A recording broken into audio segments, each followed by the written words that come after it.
నమస్తే సార్, మీ పేరండి? రాజు. రాజు గారు ఏం చేస్తుంటారు సార్ మీరు? మామూలు fabrication work. Fabrication work. Sir మీది ఏ నియోజకవర్గం అండి? ఇదేంటి తూర్పు నియోజకవర్గం. సార్ రాష్ట్రంలో అయితే ఎలక్షన్ రాబోతుంది. గత 5 సంవత్సరాలుగా జగన్మోహన్ రెడ్డి గారు పరిపాలన చూశారు. విశాఖపట్నం ప్రాంతానికి కానీ లేదా మీలాంటి ఫ్యాబ్రికేషన్ వర్క్స్ చేసుకునే వాళ్ళకి కానీ ఏ ప్రభుత్వం వస్తే బాగుంటుంది అనుకున్నారు? చంద్రబాబు నాయుడు గారు, జగన్ గారు? టీడీపీ అని. టీడీపీ పక్క. సో ఎలా ఉంది సార్ ఈ 5 సంవత్సరాల నుంచి మీలాంటి వర్కర్స్కి ఎలా ఉంది ఈ ప్రభుత్వంలో? వర్కర్స్ బాగా దెబ్బ అయిపోయారండి. పేదవాడు అనేది కంపల్సరీ, ఎందుకంటే వర్కర్లు లేవు. ఐరన్ రేట్లు పెరిగిపోయాయి బాగా. అప్పటికి ఇప్పటికి రేట్లు బాగా పెరిగిపోయాయి. అంతా బిల్లర్లకే ఇచ్చుకుంటున్నారు, ఓన్గా ఎవరు కట్టట్లేదు. వాళ్ళకంటూ మనుషులు ఉంటారు. ఇప్పుడు వీళ్ళంటే ఏంటంటే సంక్షేమ పథకాలు ఇస్తున్నాం, ఇంకేం కావాలి మీకు అంటున్నారు, మీరేమంటారు? పథకాలు అందరికీ అందట్లే కానీ అందరికీ ఎక్కడ ఎంత వస్తున్నాయి? మరి ఇలా రోడ్డు మీద చూసారు, ఈ టైం వరకు ఉన్నారు అక్కడ లేబరు. టైం అంతా 11 అయింది, 11 గంటల వరకు అక్కడే ఉన్నారు. ఒకసారి చూడండి ఎంతమంది ఉన్నారు. అన్నా క్యాంటీన్ మీద మీ అభిప్రాయం ఏంటి? ఇదివరకు అన్నా క్యాంటీన్ ఉంటే 5 రూపాయలు భోజనం చేసేవాళ్ళం అంటున్నారు. ఈ ప్రభుత్వం వచ్చాక తీసేసింది, చాలా ఇబ్బందిగా ఉంది అంటున్నారు, మీరేమంటారు?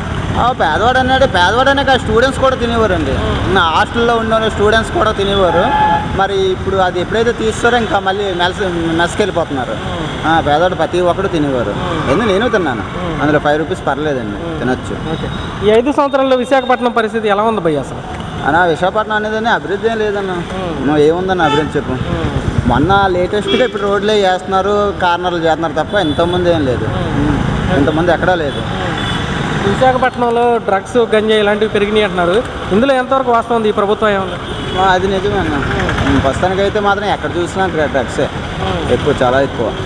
ఎందుకంటే కుర్రోళ్ళు పాడైపోతున్నారు. మందు అయితే మినిమం చెప్పక్కర్లేదు. వైన్ షాప్లో అయితే వాళ్ళే తిడుతున్నారు, పచ్చి మందు వచ్చేస్తుందని. అంటే మందు తాగిన వాళ్ళు చెప్తున్నారు. అక్కడ ఎంతమంది అడగని చెప్తారు పచ్చి మంది. ఇప్పుడు లేనిది ఈ సంవత్సరం వీళ్ళకి పచ్చి మంది అమ్మేస్తున్నారంటే ఒకసారి ఆలోచించుకోండి. పచ్చి మంది అమ్మవలసిన పని లేదు. డబ్బులు పెంచారు, తీసుకొని మంచి మంది అమ్మండి, తప్పే ఉంది. ఆ పచ్చి మంది తాగేసి ఎంతమంది చచ్చిపోతున్నారు చెప్పండి. కొన్ని అమౌంట్ పెంచారు, డబ్బులు పెంచారు, అన్నీ పెంచారు, కానీ పచ్చి మంది అమ్మవలసిన పని ఏంటి? ఇప్పుడు యాక్చువల్గా ఇదివరకు గ్లోబల్ సమ్మిట్ పెట్టి మంత్రి గుడివాడ అమర్నాథ్ గారు అన్నది ఏంటంటే 13 లక్షల కోట్ల రూపాయలు పెట్టుబడులు తెచ్చాము, ఇక్కడే వచ్చినాయి అని చెప్పి రాష్ట్రానికి చెప్తున్నారు. విశాఖపట్నంలో కొత్తగా ఏమైనా కంపెనీలు స్టార్ట్ అవ్వడం కానీ, కొత్తగా ఏమైనా బిజినెస్లు స్టార్ట్ అవ్వడం కానీ జరిగిందా? అమర్నాథ్ గారిని అడుగుతాను, ఎక్కడ కంపెనీ చూపించమనండి, ఒక ఓపెనింగ్ చూపించమనండి. విశాఖపట్నంలో ఎక్కడ కంపెనీ పెట్టారు, ఎంతమంది జాబులు వచ్చాయి? డైరెక్ట్ అమర్నాథ్ గారిని అడుగుతున్నాను. మీరు లైవ్ పెట్టచ్చు, పర్లేదు. ఎక్కడ చూపించమని, ఏది కట్ చేస్తారు రొప్పన? పలానా కంపెనీ మాది పెట్టారని, ఐటీ కంపెనీ పలానా పెట్టాం, ఏది మీరు ఓపెన్ చేశారు, ఏది రూపాయలు కట్ చేశారు, అది చెప్పండి. సో విశాఖపట్నంకి ప్రత్యేకత ఏంటంటే ఈ కొండలు ఇవన్నీ కూడా ప్రకృతి పరంగా విశాఖపట్నాన్ని చాలా వరకు కాపాడుతుంది. తుఫాన్ల బారి నుంచి కానీ, లేదా ఏమన్నా హుదూద్ లాంటి తుఫాన్లు వచ్చినాయి, లేదంటే ఇంకా తిత్లీ లాంటివి, ఇలాంటి వాటి నుంచి కాపాడుతుంటే వీళ్ళు కొండల గుట్టలు కొట్టేశారు, ప్రకృతి కూడా నాశనం అవుతుంది అంటున్నారు, మీరేమంటారు? ఆల్రెడీ అదే కదా జరిగిందన్న. మొత్తం అన్నీ కూడా ఏఈ ఉంది, ఏఈలో మొత్తం చెట్లన్నీ కొడేశారు. మామూలు ఫుల్, ఇప్పుడు అయితే ఫుల్ ఎండగా ఉంది. ఎవరైనా చెట్ల కింద కూర్చుండేవారు, అది అయిపోయింది. రుషికొండ ఉండేది, రుషికొండ మొత్తం నాశనం అయిపోయింది. ఇంకేమున్నాయి కొండలు ఎక్కడ ఉన్నా, మన తగరపాల దగ్గర ఒక కొండ ఒకటి ఉంది, ఆ కొండ పైన కూడా కట్టేశారు. ఏవి లేవు, ఎక్కడనేది ఏం లేవు, చెట్లన్నీ చాలా తగ్గిపోయాయి. ఈ ప్రభుత్వంలో ఇక్కడ వైవి సుబ్బారెడ్డి గారు లేకపోతే మన విజయసాయి రెడ్డి గారు లాంటి వాళ్ళు వచ్చిన తర్వాత ఇక్కడ భూ కబ్జాలు పెరిగిపోయి ల్యాండ్ సెటిల్మెంట్లు ఇలాంటివి బాగా జరిగినాయి అని అంటున్నారు, అదే ఎంతవరకు వాస్తవం? విజయసాయి రెడ్డి గారు ఎందుకు ఇక్కడ నుండి మార్చేశారు? వాస్తవం కాబట్టి కదా మార్చేశారు. ఎక్కడ? వైజాగ్లో ఆల్రెడీ వాస్తవం జరిగింది కాబట్టి కానీ మార్చేశారు. ఓకే. సో మీ ప్రాంతంలో ప్రత్యేకంగా చూసుకున్నట్లయితే విశాఖపట్నానికి రైల్వే జోన్ కావాలి, వైజాగ్ స్టీల్ ప్లాంట్ అనేది ప్రైవేటీకరణ కాకుండా ఆపుకోవాలి, అవి రెండు. అవన్నీ కాదన్న, వైజాగ్ కావాల్సింది కంపెనీలు కావాలి. ఎక్కడో హైదరాబాద్ వెళ్ళి పనిచేస్తున్నారు, నా కస్టమర్లే ఉన్నారు. పాపము సొంత ఇల్లులు ఉన్నాయి, కంపెనీలు మారిపోయాయని, హెచ్ఎస్బీసీ మారిపోయిందని హైదరాబాద్ వెళ్ళిపోయారు, సొంత ఇల్లు వదిలేసి. ఇక్కడ కంపెనీలు పెట్టమనండి, అదే అభివృద్ధి అంతా. ఎవరికి వచ్చింది? ఎవరికి రాలేదు. నేను అంటుంది వీటిని కాపాడుకోవాలంటే ఇక్కడ పార్లమెంట్లో బలంగా గళం వినిపించే వాళ్ళు ఉండాలి కదా. సో ఇక్కడ ఈ పార్లమెంట్లో పోటీ చేస్తుంది భరత్ గారు పక్కన, బొత్స గారి ఫ్యామిలీ నుంచి ఒకళ్ళు పోటీ చేస్తున్నారు. సో ఇద్దరిలో ఎవరైతే కెపాసిటీ ఉందని మీరు అనుకుంటున్నారు? భరత్ గారు అడగగారు, భరత్ గారు పక్క అడుగుతారు. ఏంటి సార్ ఆయన పరిస్థితి ఏంటి? ఆయన కంపల్సరీ ఈసారి వస్తారండి. లాస్ట్ టైం కూడా చిన్న విషయం అదే, ఇద్దరు విడిపోవడంతో తప్ప ఓట్ల పరంగా ఎక్కువే పడ్డాయి ఆయనకి. ఆయన ఎంవి సత్యనారాయణ గారు ఏంటంటే మామూలుగా వీళ్ళిద్దరు చీలిక ఓట్లు పడుతూ వచ్చారు, కానీ ఆయనకి గెలవాల్సిన పని లేదు. అది పక్కించి మన గ్లాస్ గుర్తు ఎవరు, లక్ష్మీనారాయణ, ఆయనకు ఓట్లు బాగా పడ్డాయి. వీళ్ళిద్దరూ చీలికలు బట్టి వచ్చే తప్ప ఎంవి సత్యనారాయణ గారికి గెలవాల్సిన పని లేదు. పెద్ద మెజార్టీ ఏం కాదు కదా. సో ఎంఈవి గారి పరిస్థితి ఏంటి సార్? ఆయన కూడా బాగా ఇక్కడ ఏదో చేశారని అంటున్నారు. డబ్బు ఉంది, ఖర్చు పెడుతున్నారు, తప్పు లేదు, చూద్దాం. విశాఖ ప్రజలైతే డబ్బుకి ఎప్పుడు ఆశపడరు, ఆ విషయంలో అయితే చెప్పక్కర్లేదు. విజయమ్మ గారు లాంటి వరకు 1,10,000 ఓట్లు పెట్టారు. ఖమ్మంమాట హరిబాబు గారు ఎవరో తెలియదు, ఆవిడే అంటే ఆలోచించుకోండి. అంటే డబ్బుకి ఎప్పుడు విశాఖ ప్రజలు ఎప్పుడు ఆశపడరు, ఎవరిని ఎక్కడ పెట్టాలో అక్కడ పెట్టేస్తారు. హుదూద్ తర్వాత పరిస్థితి ఏంటి సార్? చంద్రబాబు నాయుడు గారు హుదూద్ తర్వాత ఇక్కడ బాగా కష్టపడ్డారన్నారు, ఏంటి పరిస్థితి? ఆయన ఉద్యూత్లో విశాఖకి అయితే చాలా బాగా చేశారు. దగ్గరుండి ఇక్కడే ఉండేవారు ఆయన. ఇక్కడుండి దగ్గరుండి 1 వీక్లో మొత్తం క్లియర్ చేశారు. ఇంకెవరైతే కష్టం, చాలా కష్టం, చేయలేరు. ఆ విశాఖ పెద్దలు మాత్రం అది మనసులో పెట్టుకున్నారు, ఆ విషయంలో అయితే ప్రాబ్లం లేదు. ఎందుకంటే మన కూడా తూర్పు, నార్త్, సౌత్, దక్షిణం టీడీపీ వచ్చింది. ప్రజలు ఎప్పుడు కూడా మర్చిపోరండి, విశాఖ ప్రజలు ఎప్పుడు మర్చిపోరు ఆ విషయంలో మాత్రం. సో ఓవరాల్గా అయితే తెలుగుదేశం ప్రభుత్వం కంపల్సరీ రావాలి కూడా. Thank you sir. నమస్తే పెద్ద, మీ పేరు? నా పేరు కొండలరావు. కొండలరావు గారు ఏం చేస్తుంటారండి మీరు? కూలి పని చేస్తుంటాను. ఓకే సార్, ఇక్కడ విశాఖపట్నం పరిధిలో ఉన్నది. ఇక్కడే ఉంటాను. సార్, రాష్ట్రంలో అయితే 5 సంవత్సరాల నుంచి వైసీపీ ప్రభుత్వాన్ని చూశారు. మరి కొద్ది రోజుల్లో అయితే ఎలక్షన్ జరగబోతోంది. ఈసారి ఏ ప్రభుత్వం వస్తే మీలాంటి వాళ్ళకి బాగుంటుంది అనుకుంటున్నారు? చంద్రబాబు నాయుడు గారా, జగన్ గారు? అంతా జగన్ చూసాం కదా, 3 రాజధానులు అన్నాడు కదా, 1 లేదు కదా. అలాంటప్పుడు వేస్తారని గ్యారెంటీ లేదు ఆయనకి. చంద్రబాబు నాయుడుకి వేస్తారనే ఉద్దేశం నా అభిప్రాయం. ఇప్పుడు లేబర్కి పనులు ఉన్నాయి, అసలు ఈ 5 సంవత్సరాల్లో పనులు సక్రమంగా చాలా తక్కువ. మాకు పెద్ద పనే లేదు, పెద్దగా పట్టింపు లేదు. అలాగే ఏదో ఒకటి చిన్నవి ఉంటే 2 రోజులు 3 రోజులు అలా చేయడం చాలా ఇబ్బంది పడతాను.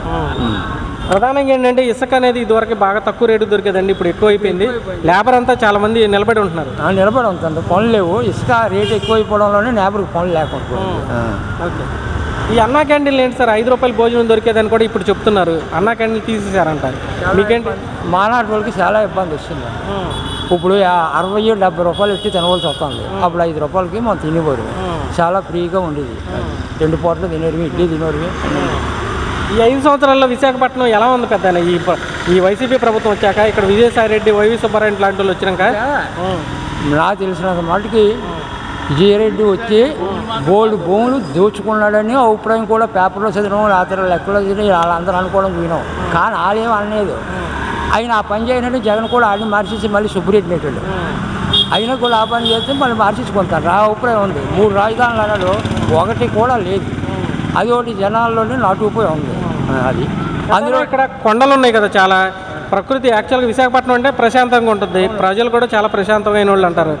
మరి కొండలను కూడా కొట్టేశారు, ఋషికొండ గుండు కొట్టారు అంటున్నారు. మీకు ఎట్లా అనిపించింది అలా జరిగింది? నిజంగా కొట్టేశారు, ఋషికొండను కొట్టేశారు కదా. ఋషికొండను కొట్టేశారు, అక్కడికి వచ్చేస్తాడు. మా వచ్చే నెల నుంచి ఇక్కడే ఉంటాను అన్నట్టు కూడా మాట్లాడడం జరిగింది. దాని అభిప్రాయం చెప్పినాడు. ఇక్కడ ముందు కానీ ఇవన్నీ ఎట్లా ఉన్నాయి పెద్ద? గంజాయి ఇవన్నీ బాగా దొరుకుతున్నాయి అంట ఇప్పుడు. తాగుతాను రండి చాలా మంది గంజాయి ఇదని బాగా తాగుతాండ్రు. అన్ని శ్మశానంలో తాగుతాండ్రు, శ్మశానాలంటే తాగుతాండ్రు. వాళ్ళు పట్టించుకోలేదు, తాగుతాండ్రు డైరెక్ట్గా. సో నిత్యావసర వస్తువుల ధరలు ఎలా ఉన్నాయి? సరుకులు, నూనె కానీ బియ్యం కానీ అన్నీ పెరిగిపోయి చాలా ఇబ్బంది కదా. కరెంటు బిల్లు కానీ అటువంటివన్నీ బాగా పెరిగిపోయి, అన్ని ప్రతిది కూడా పెరిగిపోయిందని. చదువుకున్న పిల్లలకు ఉద్యోగాలు ఉన్నాయా ఈ ప్రభుత్వంలో? ఏదీ లేదండి, అండమే కానీ మాటలే కానీ ఊరికో ఇస్తాను. మా అమ్మాయికి చదువుకున్న వాళ్ళు బాగానా, కానీ జనాలకి మటుకి బాగా చదువుకున్న వాళ్ళకి కూడా పెద్దగా ఏం లేదు. మరి చంద్రబాబు నాయుడు కానీ వస్తేనకి అన్నీ చేస్తాను అంతండి, ఏం చేస్తాడు అనేది తర్వాత ఎలక్షన్ అయిపోయిన తర్వాత ఆయన ఉద్దేశం ఎలా ఉంటుందో అన్ని హామీలు ఇస్తాడు కదా, అది ఎక్కువ శాతం ఆయనకే చేస్తారని అభిప్రాయం ఉంది.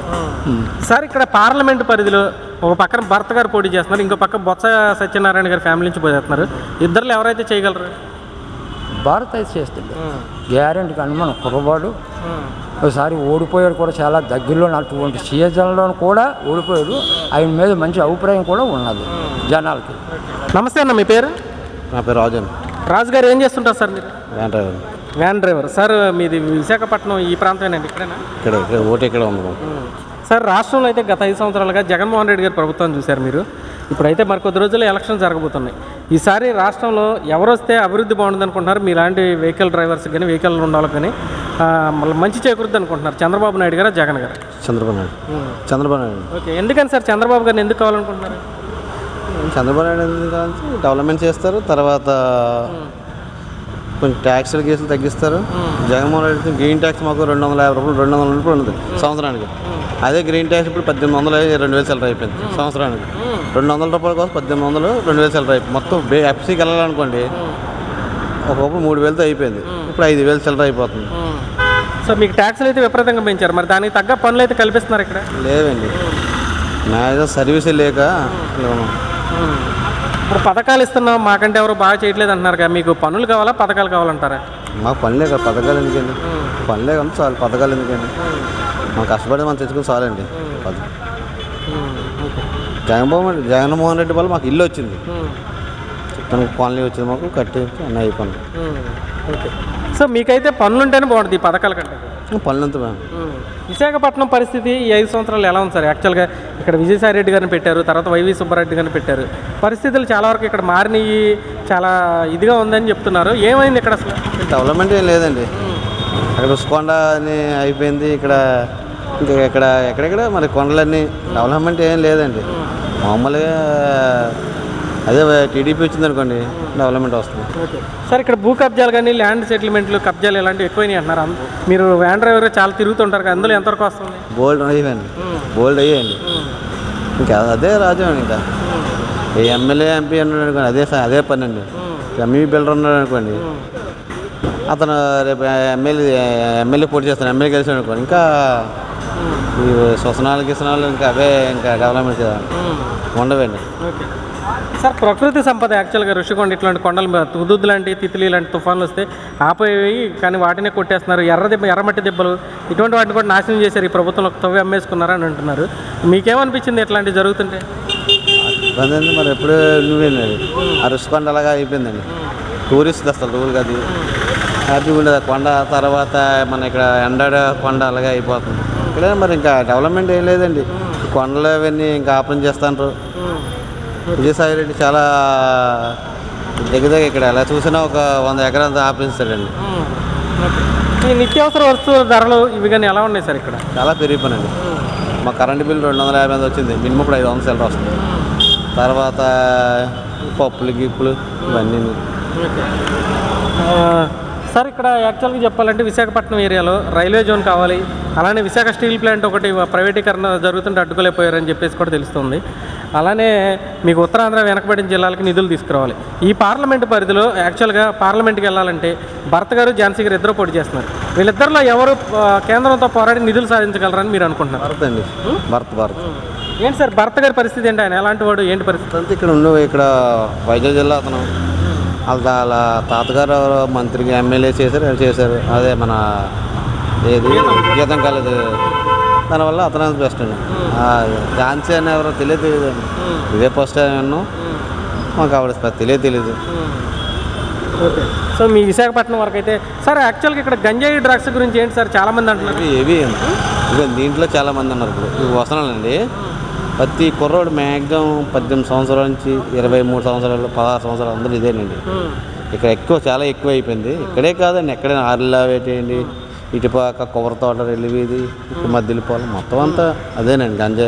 గంజాయి ఇది డ్రగ్స్, ఈ ఇండిషన్లు, మొత్తం ఇండిషన్లు.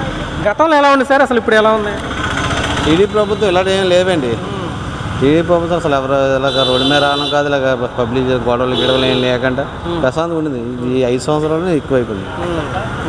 సార్, రాజధాని గురించి ఏంటి సార్? మీరు ఒక మనిషిగా క్యాపిటల్ అమరావతిలో పెట్టారు, అప్పట్లో వీళ్ళు కూడా ఒప్పుకున్నారు. ఇప్పుడే 3 క్యాపిటల్స్ విశాఖపట్నం అంటున్నారు. మీకు నిజంగా 1 కావాలా 3 కావాలా క్యాపిటల్? ముందు ఒకటి అయితే డెవలప్మెంట్ అవుతుంది, 3 ఎందుకండి? ఒకటి దానికోసం డెవలప్మెంట్ లేని దానికి 3 ఎందుకండి? ఒకటి అవుతే మా ఆటోమేటిక్గా ఇంకా డెవలప్మెంట్ అయిపోయినట్టండి. తర్వాత సంగతి మనం 3 కోసం మనం మాట్లాడవచ్చు. Thank you sir.